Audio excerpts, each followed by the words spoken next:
Hi and welcome back. My name is Paul Castline. I'm the elected constable for East Donegal Township, Lancaster County. I'm also the owner of East Donegal Constable LLC. Today's episode, we have two special guests, my daughter Rylan and my other daughter Ayla. They wanted to come on here and help Dad introduce this next episode. So, Ayla, why don't you tell everybody what's this next episode about? Ordinance Enforcement. Ordinance Enforcement. And Rylan, why don't you tell everybody what exactly it is Ordinance Enforcement is meant to do? Help communities. Help communities. So in this next episode, we're going to show you just how constables can be an asset and a resource to struggling municipalities that need assistance. So watch this short video and we'll be right back.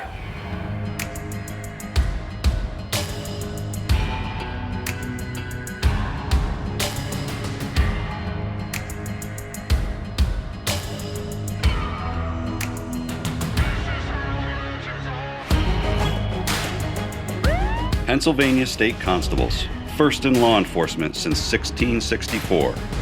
See battle like your pride. Oh, hunter, this is how legends are born.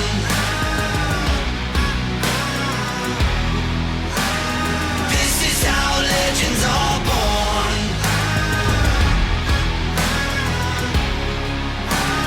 This is how legends are born.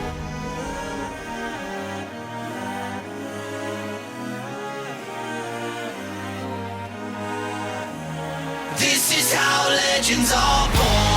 Hunter, the kill makes you stronger, nothing will. See battle like your pride. Oh, hunter, this is how legends are born.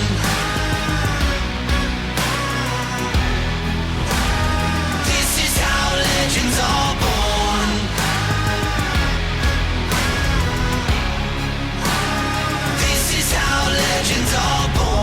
Pennsylvania State Constables, your local elected law enforcement officers.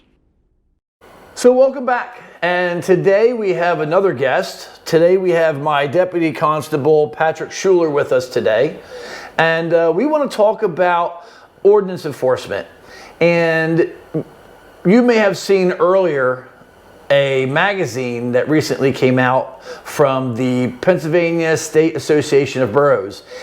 In their Borough News magazine, I wrote an article that they published that was talking about how constables can assist and basically help out municipalities that are in need. And that need, or the way that we can help out, is through ordinance enforcement. You know, we've had so many possibilities and so much things that we can do that you know, we've finally started to look outside the box, and you know, here's this ordinance enforcement sitting here, and start to explore the possibilities and what we could do and what we couldn't do, and it came to light that we can assist municipalities with this type of stuff. I want to make sure that everybody is crystal clear that we are not attempting to take the place of, remove, take over, whatever you want to call for any type of like current police department or anybody that you currently have, working there or as your department. We're just trying to fill a gap and supplement. If you have a need, or there's some things are lacking in the community and you need assistance, that's what we're there for. Not to take over for anybody. So, I think that's pretty important, because I know there's probably going to be some people that are going to feel some sort of way about this municipal issue, wouldn't you say? Yeah, definitely. We're not trying to step on anybody's toes in any way, shape, or form. It's just, at the end of the day, we're all here for the same reason. To enforce the laws that are in place and to basically help the community and, serve and protect. It's, the motto. So we're not here to step on anybody's toes and take anybody's spot. It's just to assist what you currently have or fill in any gaps that you may have. So we just didn't want anybody to get any of the wrong impressions. So with this new initiative, we know that, we're going to face some challenges. There's going to be some people that aren't happy about it. They may try to push back. I don't know. I don't know who, but I just knowing the system the way I know it, somebody's going to have a problem with something. And so we know there's going to be some challenges. Not only that, but there's going to be growing pains.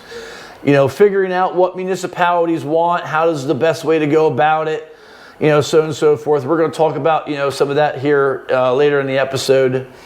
And one of the big things I think it does is I think it opens the doors for constables across the state. Absolutely. There's a lot of the issue that we're having now also is basically education. I mean, even current constables, they're basically not aware of what their powers are and what they have the ability to do. Mm-hmm. So I think the best thing to do is, for everybody out there is just to educate yourselves. Look up the laws, they're black and white. Don't take people's word for it because they're just opinions. Yeah. We need to stop living in this law by legend and the folklore about who we are and what we can do. We all need to start working together, and here's an opportunity to all start working together on one clean slate and help communities and municipalities where they're lacking at an affordable price, actually, which we talk about later. I think this is going to be pretty big, for the constables and municipalities across the state. Yeah, absolutely. I mean, it's definitely it's a snowball effect. Once it starts rolling, it's going to grow. It has to. There's too many constables out there now, and there's people that are interested in becoming constables. There's no reason not to. It's something that it benefits everybody. It benefits the citizens, the communities, and the municipalities themselves. It's kind of a win-win. So, yeah, I think the proverbial cat's out of the bag. I'd say so. So what about the benefits to municipalities? Think about what having a constable is dedicated to just your municipality to enforce your ordinances. Think about the benefits that's gonna yield you. Yeah. You'll have, think about all these ordinances that have typically gone unenforced. Either they don't have a police department that can enforce them, right, or their police department's too busy doing other, priority stuff that they can't get to the other minor stuff. Right. You're gonna have that officer that's going to be able to take care of it. Right. What else? I mean, while that officer's there dealing with the ordinance issues, if as we said before, if there's an emergency that another officer needs assistance, we're there. It increases the response times. Decreases? I'm sorry. Decreases the response times. For those municipalities that have again those the police department that covers multiple different jurisdictions. Yeah. It's you have somebody just down the road. Like you said, it reduces the response times, and the ordinances that you are now going to be enforcing. Well, think about the fines and the penalties that are going to be imposed now. What happens? What happens? When you start collecting that money? From those ordinances that. It comes right back to the municipality. So, and rather than the trickle-down effect, it's coming directly to them. So, that's more money in their budgets. Yeah, from offenses or ordinances that weren't typically getting enforced. Right. And think about that money that they bring in. That could potentially offset the cost of the program or having the constable on the street. Exactly. So I know there's multiple different benefits other than what we just listed, but those are kind of some of the primary that I can think of. I mean, we could probably sit here all day and think of all the pluses, but I think those are some of the key takeaways there. As far as some of the benefits that the constables will see that are out there with regards to this magazine article came out, it's going to educate a lot of people that weren't before. So it's going to hopefully open up doors to start having conversations between local constables and their municipality. Right. You know, what happens if they don't have a constable in that municipality? Or what happens if, because let's be honest, you know, not all constables should probably be doing this, you know, whether it's personality or they're just, you know, they have a full-time job and already and they don't want to do it, or, you know, their age, you know, just kind of restricts them from what they can physically do, you know, and so on and so forth. I mean, there's tons of different, you know, reasons why. Well, that's the good thing about being a constable is the state of Pennsylvania is your jurisdiction. So if your personal constable isn't available or isn't able to do such tasks, then you could always reach out to other constables and you know, other businesses in the area, whatever be it, to handle the issues. Right. You know, and exactly. You know, you're not. If you're a municipality, you're not stuck with using just the constable from your municipality. We suggest that you do if the constable that you have is, you know, somebody that you would want to represent your municipality and that you trust and is of that caliber. Right. By all means, absolutely. But, you know, there's a lot of municipalities that don't have constables at all. You know, what do? You have options. You know, my company, you know, I have officers that work for me or contract with me, you know, all across the state. And, you know, so I'm not limited, you know, as to just any one area, which is one of the benefits of being a constable. Right. But it also allows me to be able to supply those municipalities that don't have a constable or can't use, you know, their current constable for whatever reason. You know, it gives them another option to still be able to have the benefits from this program. Right. So it's a win-win. Yep. So I think some of the benefits to using your company, East Donegal Constable LLC, honestly, it's you have a very strict vetting process. You do a lot of screening and background checks, child clearances, things of that nature. You reach out to references and talk to people about your prospective constables. It's kind of an extreme process, I would say. So you're getting the right people. One big thing that I have learned is that communication's key in doing this. So if you don't feel that somebody can talk to somebody and have a decent conversation with them, you know, they don't have that ability, and then not all constables are cut from the same cloth. I mean, let's be real. I mean, it just is what it is. Right. It's an elected position. You're getting whoever won the election. Yes, there are some rock stars out there that are, you know, most officers that I know are you know, they're top of the line. Right. You know, fortunately, you know, there are some that, you know, just don't. I wouldn't say, you know, come up to par, but you know, I have no control over that. I can only control what I can control, and that's the officers that contract for me that, you know, I supply to you. Right. Plus, there's the expectations for like the training and what you have to, your knowledge that you bring to the table. I know that's the important thing. I mean, having you know training and whatnot. You know, I think I require a lot more than what the average, you know. But everything you require helps out there. It's I mean, your CPR, your AED, you know, your NIMS training, the list goes on and on, but there's taser, yeah. You know, if we're going to be out there, I feel like, you know, the officers or my guy, you know, the guys that, you know, I have, you know, working for me, that they should be able to be, you know, just like any other first responder, they have requirements, and a lot of those trainings are the same. So I tried to match and you know, get on board with some of those standards. Yeah, I mean, it's true. 9 out of 10 times somebody calls 911 for a medical emergency, the first person to show up is an officer. Right. So you want to be able to assist. Right.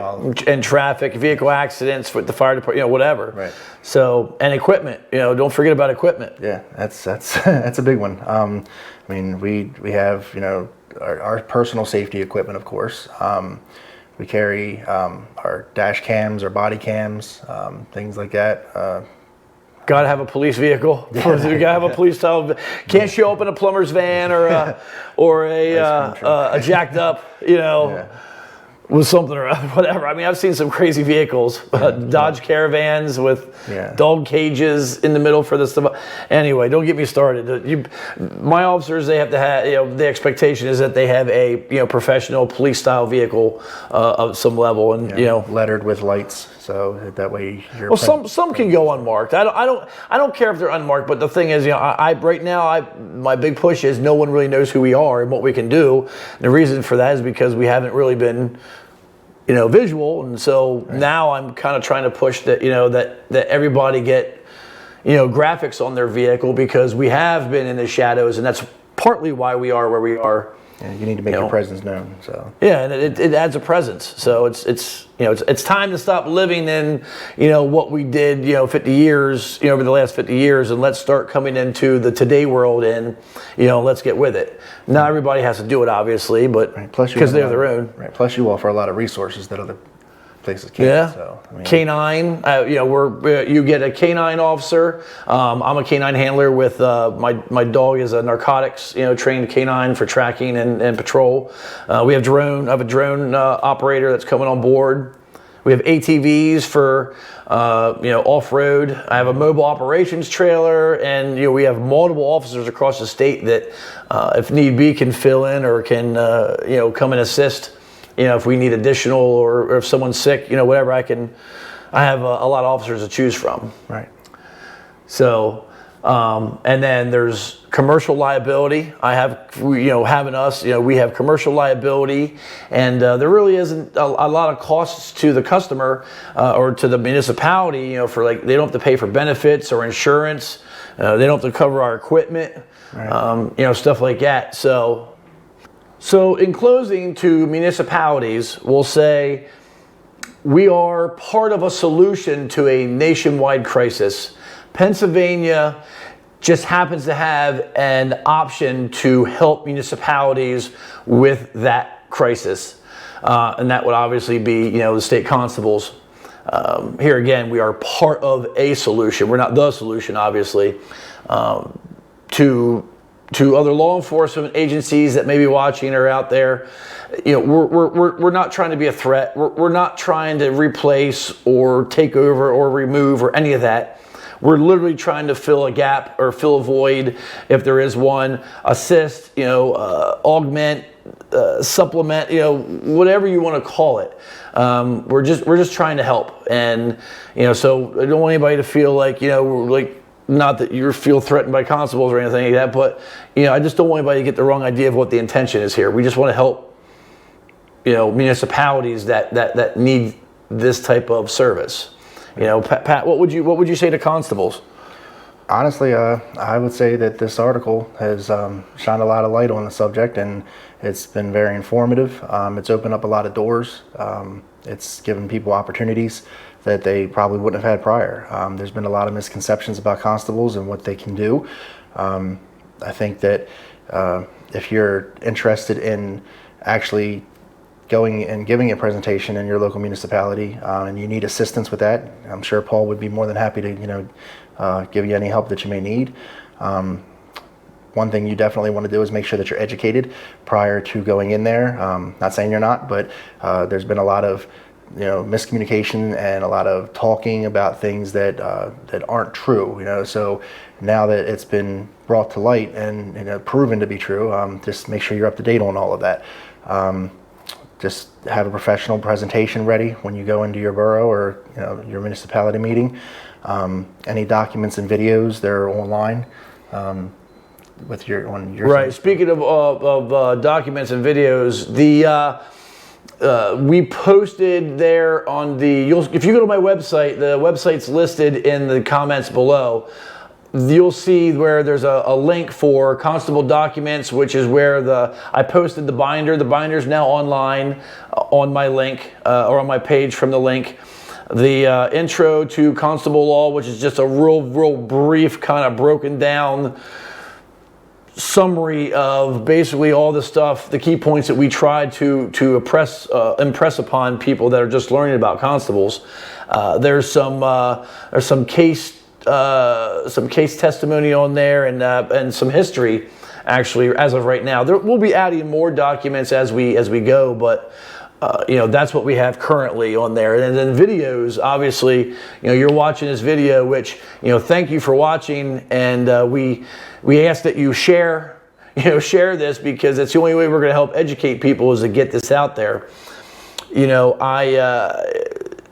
As far as like to the new constables or anybody that's watching this that may be interested in a constable, there's a link on there as well that kind of walks you through what it is or how to go about becoming a constable in Pennsylvania. And if you are a constable and are interested in joining us and joining my team, I have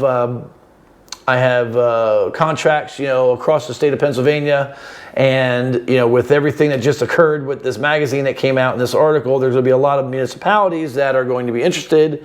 So I'm going to need probably a lot more, quality guys. So there's also a link on my webpage to submit a resume or an application, if you will, and contact me, and we'll go from there. So again, thank you very much for watching. Please share this video, give it a like. We got to get this information out there. This train's rolling. A lot of things are happening, for the positive for constables and, now municipalities across the state. And, we just want to thank you again. And till next time, take care and God bless.